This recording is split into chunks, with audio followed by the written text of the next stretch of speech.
Շնորհակալություն, պարոն Գևորգյան, դուք ներկայացրեցիք Տիկին Յուլիանի կենսագրությունը եւ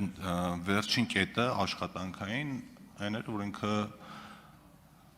Գորիսի փոխհամայնքապետ էր։ Դրանից հետո մի հատ կներկայացնենք, երբ է դուրս եկել, ինչի համար է դուրս եկել, պատճառները։ Պարոն Թունյան, պատճառների եւ աշխատանքի դադարեցման մանրամասնությունների հետ կապված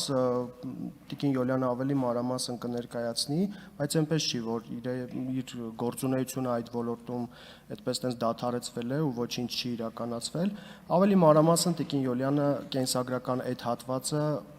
կներկայացնի։ Արձագանք։ Ես հարցս տալիս էի հետեւյալը հասկանալու համար, որքանով ես եմ տեղյակ, Տիկին Յուլիանը այդ պաշտոնից դուրս է եկել, որովհետև իր համար անընդունելի է եղել հենց համայնքապետի համագործակցությունը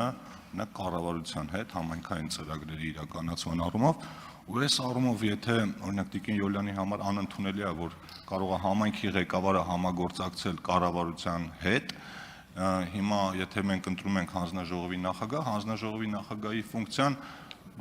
մաքսիմալ ներառականություն, համագործակցություն ապահովելն է, ոնց է հնարավոր, եթե մարդը այլ տեսլականի կամ այլ տեսակետի կողմնակից է, այդ սկզբունքներով կամ այդ գաղափարներով հանձնաժողովի նախագահ լինի։ Շնորհակալություն։ Դուք հիմա պնդում եք անում, որի մասին ես չասեցի, ինձ թվում է ավելի ճիշտ կլինի լսել Տիկին Յուլիանին այդպիսի պնդումներ անելուց առաջ։